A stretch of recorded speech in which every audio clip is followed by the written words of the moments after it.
Bonjour à tous. Alors, on se retrouve aujourd'hui dans le cadre de la série Découvrir le Cameroun à travers son art et sa culture.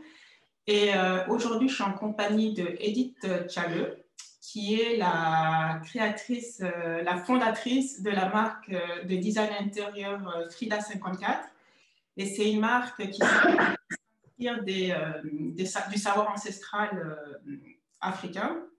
Et donc, je trouvais que c'était intéressant de discuter avec elle dans le cadre de cette série parce qu'elle va nous parler justement de tradition, de comment elle allie la tradition et la modernité dans ses créations.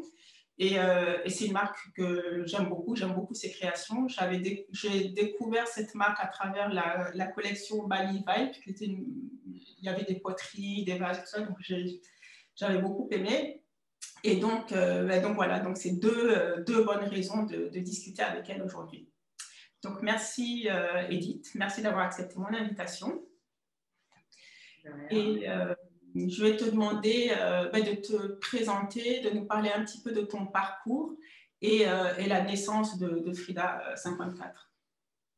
Donc, je suis Edith Tchalleux, j'ai créé la marque Frida 54 il y a à peu près 3 ans et demi, en septembre 2017, pardon. Je suis née et grandie en France et j'ai décidé de vivre de nouvelles aventures, ouvrir un nouveau chapitre, ce sur le continent africain et particulièrement au Cameroun, qui est mon pays d'origine. Voilà. Pourquoi Frida 54? Parce que j'ai toujours aimé tout ce qui tourne autour de l'art, l'artisanat, les savoir-faire. Il faut savoir que quand je suis sur Paris ou en France, ma mère nous a toujours bousculé, poussé à aller voir des musées, à rencontrer des vignobles, à savoir quel est l'univers, par exemple, de la maroquinerie. Donc, tous les savoir-faire autour des ébénistes, tous ces petits métiers. Elle-même est tapisse. Donc, du coup, j'ai grandi dans ça. Et ça m'a poussé à créer cette marque-là en voyageant au Cameroun, en voyant ces hommes et ces femmes, en voyant tous ces matériaux et de se dire qu'on peut faire quelque chose. Voilà. D'accord. Et le nom, du coup, Frida 54, ça vient d'où? Parce que j'ai pas trouvé. Frida, c'est tout simplement le nom de ma grand-mère maternelle. C'est le premier nom qui m'est venu quand j'ai décidé de penser à cette marque. C'est le premier nom qui m'est venu. Et je l'adore. C'était une femme qui était assez... je ne l'ai pas connue. Ma mère ne l'a malheureusement pas connue parce qu'elle est morte, décédée très jeune, mais c'était l'aînée de la famille. Et c'était elle qui accueillait tout le monde, qui faisait beaucoup de repas à la maison, qui prenait soin des gens. C'était une plaque tournante dans la maison. Donc je pense que, je sais pas, indirectement, elle inspire un peu d'elle dans cette marque-là. D'accord. Frida, c'est un nom qui se prononce très facilement en plus. J'ai cette chance-là. Et le 54, c'est les 54 pays d'Afrique parce que l'idée, c'est de travailler ces savoir-faire-là, mais pas uniquement au Cameroun. Il s'avère que chacun a ses spécificités, que ce soit au Cameroun, au Bénin, au Rwanda. Et donc, c'est d'aller chercher le meilleur chez chacun. Voilà. D'accord. Donc, tu travailles avec des artisans de tous les pays, pas uniquement au Cameroun? Non, pas uniquement au Cameroun. 80% sont basés au Cameroun. Après, il y a 20% hors Cameroun. Donc, on a le Rwanda pour tout ce qui est vannerie, parce que je travaille la vannerie, et qui sont très bons dedans. Le Bénin aussi pour toute la partie textile. Pourquoi je fais du textile ici au Cameroun, mais la méthode de tissage est différente. Et donc, ils ont des motifs autres que je peux avoir. Et donc, ça permet d'avoir une variété aussi. Et donc, il y a le Bénin et le Burkina aussi. Voilà. D'accord. C'est 3 pays pour le moment et au fur et à mesure, selon les besoins, selon ce que je rencontre, selon les voyages que je vais faire, eh ben, ça va tout simplement s'agrandir. D'accord. Voilà. Et du coup, si je reviens un petit peu à ce que tu disais au début, donc tu es né et tu as grandi en France. Et quand tu as quitté la France pour le Cameroun, est-ce que tu avais déjà une idée en tête de ce que tu voulais faire ou bien tu es parti parce que tu avais une envie de partir et puis c'est arrivé au Cameroun que tu as eu l'idée de ce projet? Parce que c'est quand même, voilà, c'est quand même un changement radical, quoi, et une prise de risque quelque part. Donc, Ouais, non, c'est sûr, c'est une prise de risque quelque part. Moi, j'ai fini mes études en 2008. En 2008, on est tombé en pleine crise financière, la grosse crise qu'il y a eu. Et à ce moment-là, je voulais déjà partir. Et là, je voulais vraiment partir au Cameroun. Et je voulais faire de l'import-export. Rien à voir avec ce que je fais aujourd'hui. Je m'étais dit ça. Mon père m'a convaincu que non, tu n'as pas l'expérience encore pour pouvoir partir au Cameroun. Il y a une crise financière, mais cherche un boulot. Il m'a lancé à Paris. Il m'a dit, écoute, si tu ne trouves pas, au bout de, je crois que c'est 6 mois, il m'a dit là, ok, tu prends tes affaires et puis tu pars au Cameroun. La veille de la date, j'ai trouvé un job chez APC, un super job. Et donc, je ne suis plus partie. Et donc, j'ai évolué dans l'industrie du textile et de la mode, milieu pour lequel j'avais fait mes études, où j'ai pu travailler à des postes comme des postes des achats, des postes de production. On a une partie design aussi dans ces postes-là. Donc, ce que je fais aujourd'hui à travers Frida, c'est ce que j'ai aussi appris auparavant. D'accord. Compiler à tout ce côté art, artisanat que j'ai toujours aimé. Je fais un voyage en 2011 au Cameroun et je ne reste pas que à Douala. Je vais à Kribi, je vais à Yaoundé et je pars à l'ouest. Donc, je vois 4 régions différentes du Cameroun avec plein de possibilités. Et là, c'est là que commence à mûrir le projet, à me dire que, OK, ce serait intéressant que je puisse faire quelque chose de ces... Quelque chose, quoi. Ils font des choses avec leurs mains. Qu'est-ce qu'on peut faire? Au début, je m'étais dit, j'avais commencé à travailler dessus à Paris en me disant que je vais importer et puis je vais transformer ça ici. Mais je n'arrivais pas à donner du sens à ce que je faisais. Donc, je laissais toujours de côté.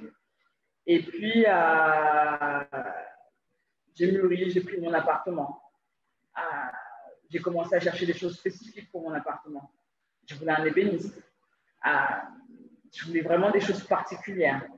Et je pense que ça se nourrit au fur et à mesure. Et puis un jour, dans mon boulot que j'avais tout bien évolué et fait le tour. Et je me suis dit que c'est maintenant ou jamais que je change. Et je n'ai pas du tout préparé. Hein. Vraiment, je ne suis pas le style à avoir préparé mon départ. La démission et après je suis partie. Je n'ai même pas commencé par Frida d'ailleurs quand je suis arrivée. J'ai fait des choses qui n'ont rien à voir. J'ai travaillé dans de l'eau en sachet. L'eau en sachet, c'est l'eau de 50 centilitres qu'on vend à 50 francs. J'ai travaillé dans ça. Donc vraiment, rien à voir avec ce que je fais actuellement. Mais j'avais toujours cette notion en tête que j'allais faire quelque chose dans la maison avec ces savoir-faire-là. Et sur le continent, parce que ça avait plus de sens d'être avec eux, d'être à leur rencontre et de partager leur quotidien aussi.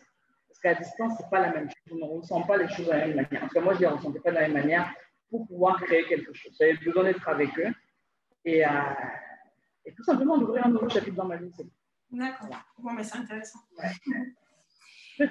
Et du coup, si on parle des créations, comment le processus, comment ça se passe? Est-ce que tu dessines? Est-ce que tu as une idée en tête? Ensuite, tu cherches les artisans? Comment ça se passe? Est-ce que tu es toute seule à créer? Comment? Est-ce que tu es seule à créer ou il y a des personnes qui t'aident, qui collaborent? On va dire qu'à 80%, je suis seule à créer. Ouais, à 80%, je suis seule à créer. Après, je suis quelqu'un d'assez éclectique. Et j'ai une double culture et je suis quelqu'un d'assez ouvert d'esprit. Et je pense que ça se ressent dans tout ce que je fais, dans mon quotidien, dans ma façon d'être. Ce qui fait que dans mes créations, ça va se ressentir aussi.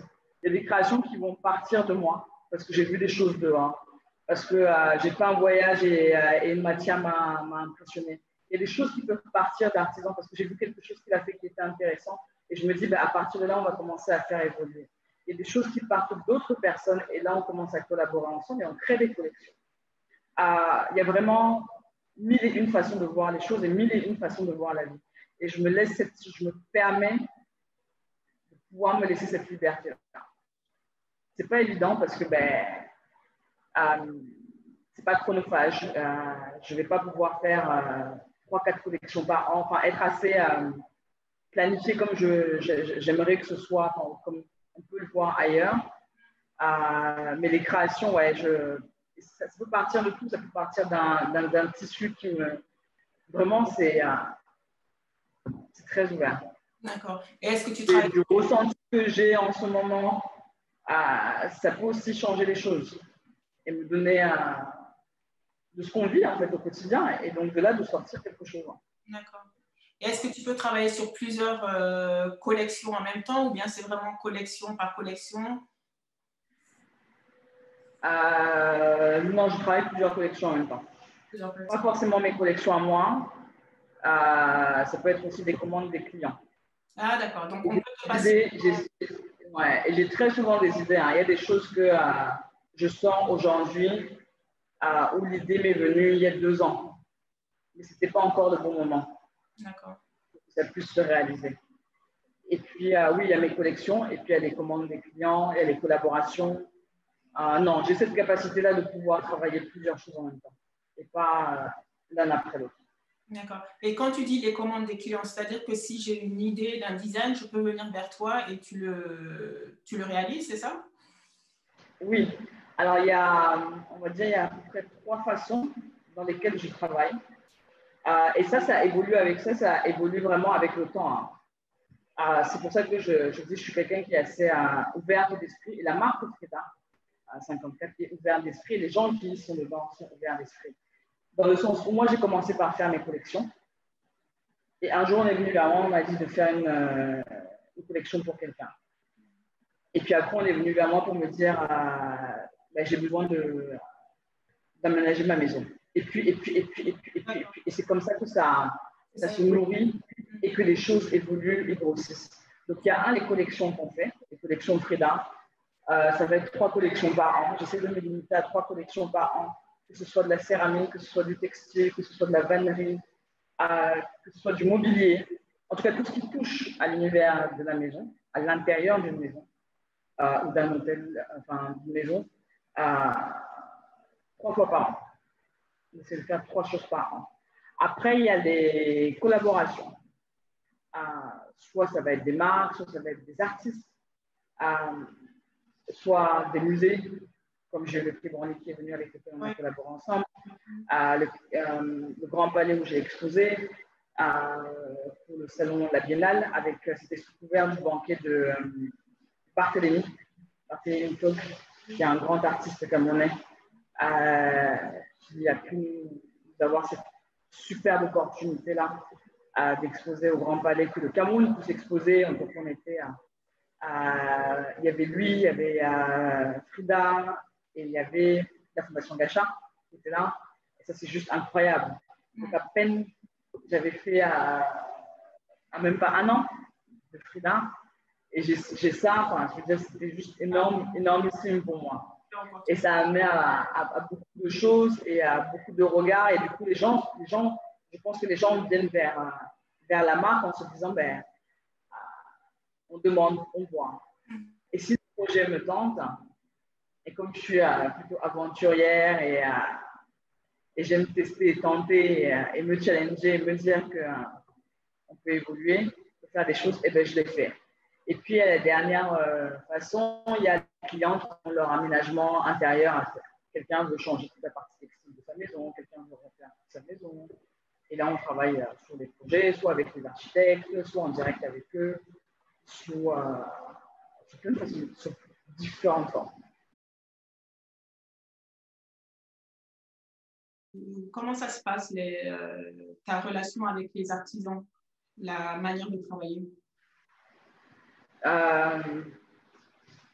Écoute, dans un premier temps, je cherche toujours les artisans. Donc, je vais à la recherche de ces artisans-là. Je voyage, je fais plein de foires. Je marche énormément dans la ville. Dès que je voyage quelque part, je m'en vais toujours fouiner un peu à gauche et à droite pour voir ce qui se passe.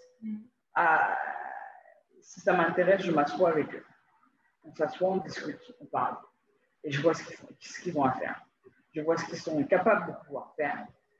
Et, et je leur demande de me faire quelque chose par rapport à ce qu'ils ont l'habitude de faire.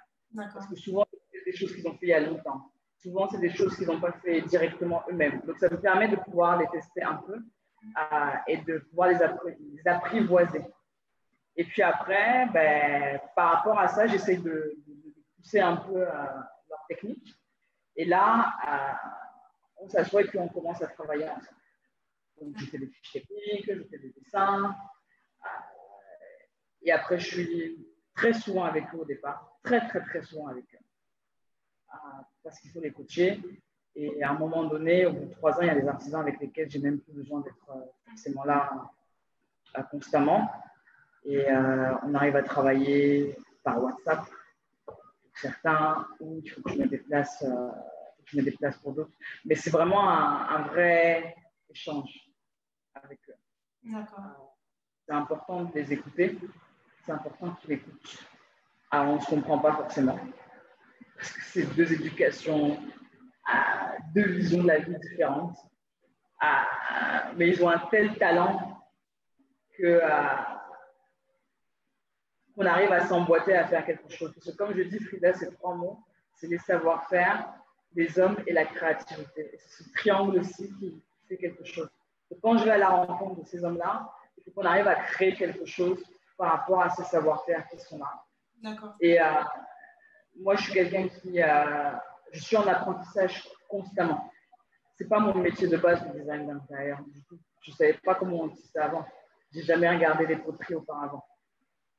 J'ai juste été intéressée comme ça et appris sur le tas. Donc, je vais dans énormément de groupes, que ce soit sur Facebook, que ce soit sur des vidéos sur YouTube, que ce soit sur des bouquins ou dans des ateliers quand je voyage en extérieur, pour pouvoir apprendre constamment et me former à tous ces métiers-là et pouvoir échanger avec eux. Par exemple, quand j'ai fait un voyage en Côte d'Ivoire, au nord de la Côte d'Ivoire, ils ont des façons de tisser. Et ils avaient une technique pour rembobiner leur fil qui était juste incroyable pour moi parce que je me suis dit que nous, là, la façon dont on fait ça ici au Cameroun, on perd, mais trop, je perds peut-être 4 jours à rembobiner je sais pas, une vingtaine de fils. Aujourd'hui, je suis à 100, 150, 200 fils que je fais. On ne peut pas juste pour des fils prendre un mois de temps. Donc, c'est d'apporter ces techniques-là qu'on voit au dehors, chez les autres artisans, chez d'autres, et leur montrer en fait que voilà comment les autres font. Regarde comment ça peut être intéressant, est-ce que nous, on peut construire la même chose pour pouvoir le faire. C'est leur montrer aussi, une fois que je réalise des choses, leur montrer les produits chez les clients. Je demande souvent aux clients de me renvoyer des photos. Des photos, ouais. Comme ça, eux, ils puissent voir. Et là, je leur montre. Et ils comprennent que ben, quand on dit c'est blanc, c'est blanc. Quand on veut 10 blancs, on veut 10 blancs, on veut pas 2 beiges, 5 comme ça. Et puis, non. On apprend à avoir une certaine... je leur apprends à avoir une certaine rigueur. Et voilà, ils vont dire que je suis hyper dur, que je suis pointilleuse sur tout, mais c'est comme ça et je ne lâche pas. Et je suis capable de faire qu'on recommence jusqu'à ce qu'on arrive à ce qu'il faut. Après, j'ai aussi appris à lâcher prise et à se dire que tout ne peut pas être parfait. Mais on ne peut pas leur dire que tout ne peut pas être parfait parce que dès que je vais dire ça, ça va être un lâcher prise qui va être sale. Donc, le lâcher prise, il doit être de mon côté, à me dire que, OK, on est arrivé à un niveau.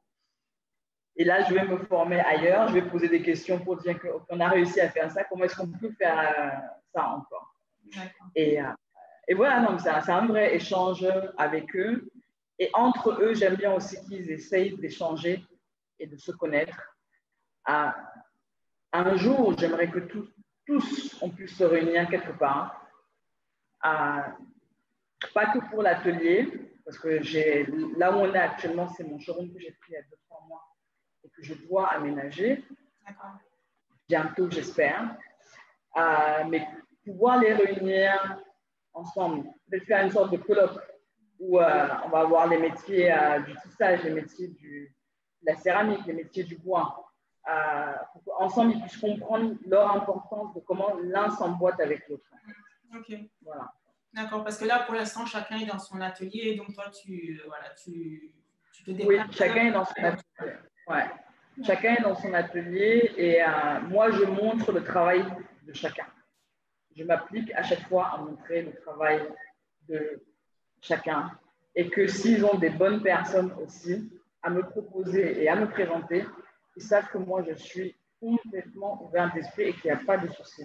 On peut ramener des gens à pouvoir travailler ensemble sur d'autres métiers, sur d'autres choses.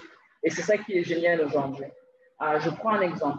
Quand je suis arrivée au Cameroun, on me disait qu'il n'y avait pas de tissage, que c'était en Afrique de l'Ouest qu'on tissait. J'ai dit, mais non, c'est pas possible. Il n'y a pas qu'en Afrique de l'Ouest qu'on tisse, on doit forcément tisser ici. Donc, j'ai marché. Je les ai enfin trouvés, ces tisserands. Aujourd'hui, on travaille ensemble. Les tisserands camerounais. Comment? Les tisserands camerounais. Ouais. Ouais, les tisserands camerounais. Aujourd'hui, on travaille ensemble. Mais au départ, elles n'étaient pas beaucoup. Le métier il était vraiment en perte de vitesse totale. Elles étaient peut-être une dizaine à tisser. Et encore, on n'atteignait même pas 10, peut-être 6. Parce que je cherchais les gens pour avoir du volume, moi, derrière. C'est bien beau de faire l'artisanat, mais il faut un certain volume aussi. C'est ce qui est intéressant et important pour survivre. Je ne suis pas une artiste, c'est une marque. Ce que je répète souvent aux gens, c'est une marque. Donc, c'est pas, il y a certes de la pièce unique, mais il y a de la série.